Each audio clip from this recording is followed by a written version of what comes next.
Coming to you live from the palatial studios of PBJ Productions. Welcome to Patrick and BJ Talk Real Estate, where we talk about life, the universe, and everything as it relates to real estate. Hey everybody, it's BJ. And Patrick. And we're back talking all things real estate. And today, Patrick, we're going to talk about how the government is going to save whatever's wrong with the real estate industry. You know what? I'm glad they're there to save us, right? Because they're going to protect us from, what do we have? They're going to protect us from foreign buyers. They're going to protect us from empty houses. Yeah. They're going to protect us from money laundering, right? Yeah, and that one's valid out of all of them. We'll say money laundering is important. Oh, and they're going to protect us from Airbnbs. Yeah. Can I keep going? I mean, we could, right? But yeah. You could keep the government, and the media, politicians can keep blaming all of these things. Yes, there is an aspect to every one of those things mentioned, and I'm being a little bit facetious about it because, after all this time, I've grown a little cynical. Sure. But we've seen regulations come, and they haven't really addressed the true nature of what affordable housing might be, right? With that conversation. Mm-hmm. And for me, affordable housing is where can you afford it? Sure. Not necessarily if it's in a certain location, Malibu, Beverly Hills. Sure. The Uplands, Oak Bay, and then sure. and then say, hey, I can't afford a house here. We need affordable housing. That seems a little funny to me, right? Yeah. Sure. So, but the overall picture, I think all of these regulations. Oh, what's the last one? What's the last way we're gonna? I hear this from, I can't mention associations.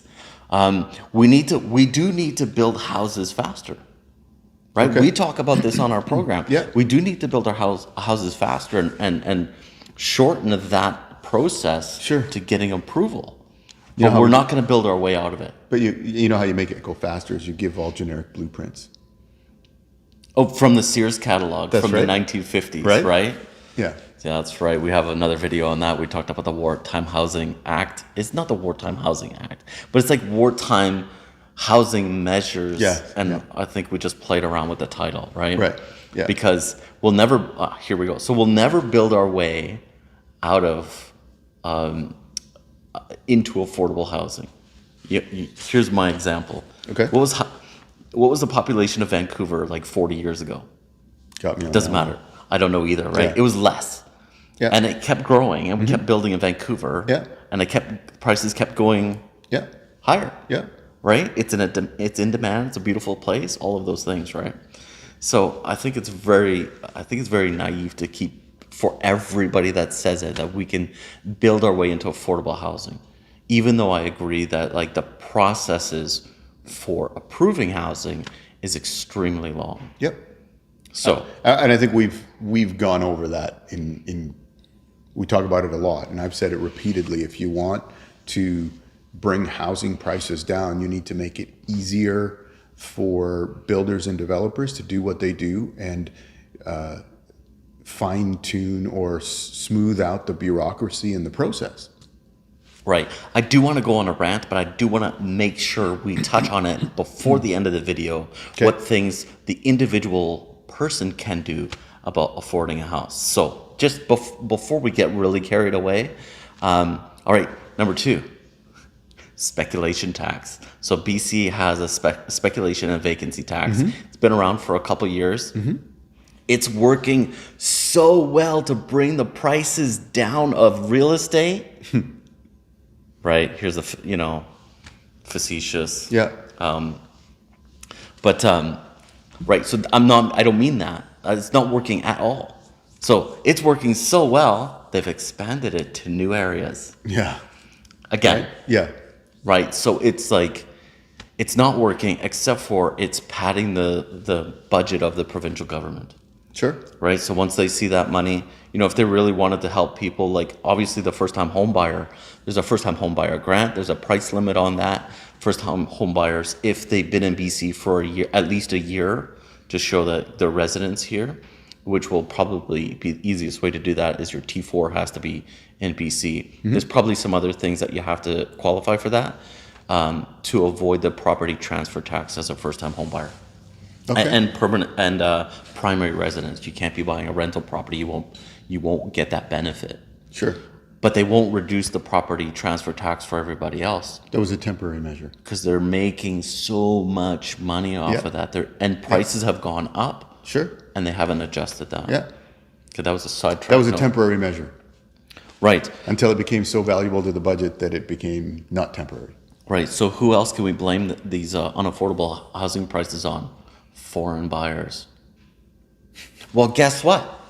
We're at the beginning of 2024, and we're right in the middle of a federal. You cannot be a foreign purchaser. Mm-hmm. Now we're right in the middle of a 2-year ban. It's a federal ban all across Canada. Yeah, there are some exceptions, but how many people are going to fall into those exceptions and be ready and willing and able to buy real estate, have desire to buy real estate at that time, right? Sure. So we're 1 year into that foreign buyer ban, and prices have still really, the only effect, real effect on prices has been from interest rates. Yeah. Not banning foreign buyers or banning speculators or evil real estate investors, those kinds of things, right? Sure. Yeah. What else have we got? They're banning. BC government, I think Ontario is going to follow, banning short-term rentals. Yeah. So we're seeing the effects. They just announced that back in November with the EB government.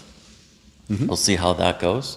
But that's definitely added some more inventory to our local market, especially where some municipalities have allowed short-term rentals, like a designated building, as an allowable use. Yeah.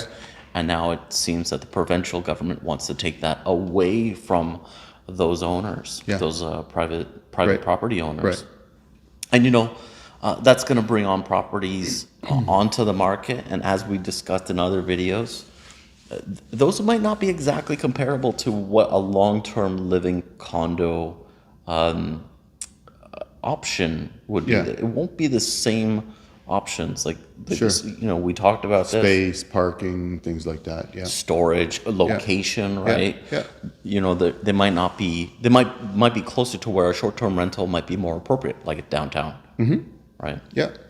Those kinds of things. Sure. But all of that really, the more regulations they give us, they make it harder for people to purchase, which kind of only lets the more well-off or with people with the financial ability to do so to purchase. Yep. So, and I believe it's the hardest to get in. I'm a little bit rambling now. It's the hardest a little bit at the entry level of the market because of the interest rates. But as you go higher and higher, people have more equity. They've been in properties longer, and interest rates don't affect those people as much. Yeah, for sure. So really, it doesn't help people get into the market, onto the property ladder. Yeah. Do you want to add anything before I get on I to... think that right. covers it. So Yeah. the thing that, as an individual, and you're looking at the affordability of homes, you really, it starts with financial education. Sure. Yeah. And the basics for getting started on, what's his name, Devin? Your client. This is a wonderful story. Yeah. Can you tell that? We did an interview with Devin. You can see it here. I think we put it in the description here somewhere for them to go look at it. We did an interview with Devin, who they were in a situation where they were renting, and the owner of the property, their son was coming back from wherever they were, and so the son was going to occupy the suite, so they'd been given notice. And I was able to help them find a wonderful property for their young family. Their son was probably 4 years old at the time, maybe 5 years old, something like that. Preschool or almost there, yeah. So anyway, so we were able to find them a property, and really for them it was like this is their forever home, and they loved it, and you can see us talking about it. But we asked the question, and I said, "Hey, Devin, why is it that it took you guys so long to decide to buy a home? Yeah. You know, he and his wife have good jobs. They have great credit. They have a good savings habit and good savings amount. And he said, you know, we just believed everything we read on the internet. And it wasn't until we actually started talking to people. They talked to somebody at the bank, and they talked to me. And he said, you know, once we talked to you guys, we figured out, wait a minute, this is very doable, very possible. And the freedom that they feel, it's just great in talking to him, where he said, nobody can tell me that I have to leave. Yeah. Yeah, absolutely. Right? This is That's my home. security. Yeah. Of not like having that, being a tenant. Yeah. You've got that landlord just in case, you know. Yeah. And in that case, because they just experienced it. Yeah. That's very real for them. Yeah. So that's exactly what I want to encourage. Like, go talk to professionals. If it's at the bank, if it's a mortgage broker, a realtor, reach out to somebody you know, maybe ask for a referral. We know a lot of people. If it's not in this area, you feel free to touch base with us. Mm-hmm. That's great. We can steer you into the right direction. But, you know, those basics of how is your credit? Maybe you don't know what your credit is. Do you have a credit card? Are you paying it off regularly? Making those payments? Any sort of history of payments will help for that credit. Yeah. A down payment. You know, maybe you don't have a down payment saved up for. Maybe you have to look at what your budget is. You know, what's important, because I'm reading first-time home buyer statistics now. Right? Okay. Yeah. I want to definitely address this in a video in the future, but I'm still doing my research. It was something like 48% of first-time home buyers sacrificed luxury items and lifestyle things in order to make a down payment. Okay. Yeah. Right? Mm-hmm. So take a look at your budget. See where, if it's important, write it down. You know, and we talk about staying fit and, you know, how many calories and protein and those things in your workout. Yeah. If it's important, track it. Same as your finances. Start budgeting. Write down everything you spend. Yeah. And the law is this: what you track will grow. What you track will grow. And then the last thing is having a steady income. Now, depending on the amount of your income will qualify you when you talk to the bank, depending on how much money you have down. They're looking to more programs. We haven't done a video on this because it's extensive. There's like 6 or 7 programs that will help, especially in BC, help a first-time home buyer get into the market, get on the property ladder, right? Mm-hmm. So those are the things. Even I can put an article somewhere, or I can send it to you directly if you ask for it. So send me a message. If it's to the form in the description, or directly call me or text me, that's cool. I'll send you that. So it's easier for you to find. But that's don't be discouraged out there. There's more stats, but they're a little bit old. First time home buyer, the average age, I'm talking about BC. I'm talking about Canada, and there's different numbers in there as well.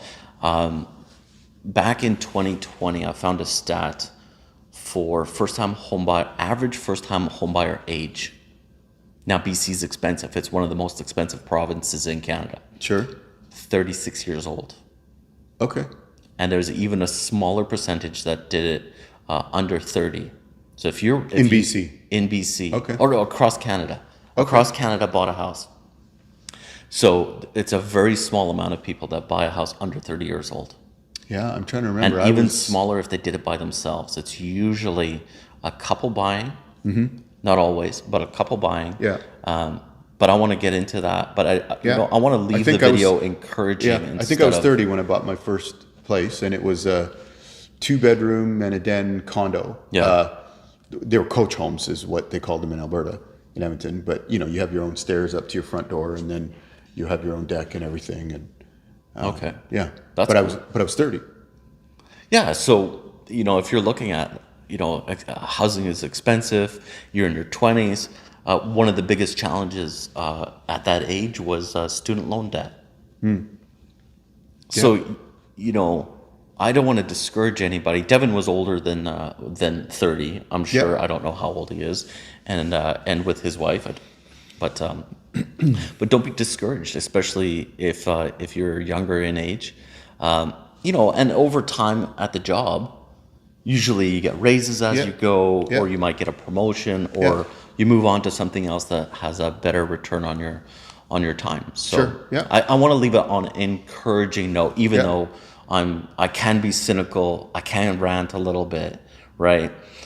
But at the end of the day, don't give up, and it takes time to achieve home ownership at the same time. Yeah. Yeah, for sure. Anything to add? No, I think that's it. Like you said, make a plan and Write it down, write it track down, and it. start the process. So, and it's okay to own a home in 5 years or 10 years. There's out of 16 million people out of Canada, what was it? Something like 75% of those people are planning on buying a house in the next 5 years. That doesn't mean everybody will do that, but I'll have way more statistics. I'll have way more information in a video. I just have to be more prepared for that. But those are some of the fun stats that are highlighted to me when it comes up. So if you need help, or if you have more questions with real estate, especially in Victoria, Southern Vancouver Island, we can help you directly with that. We'd love to hear from you. Yeah. Otherwise, thank you for joining us, and we'll see you next time. Bye-bye.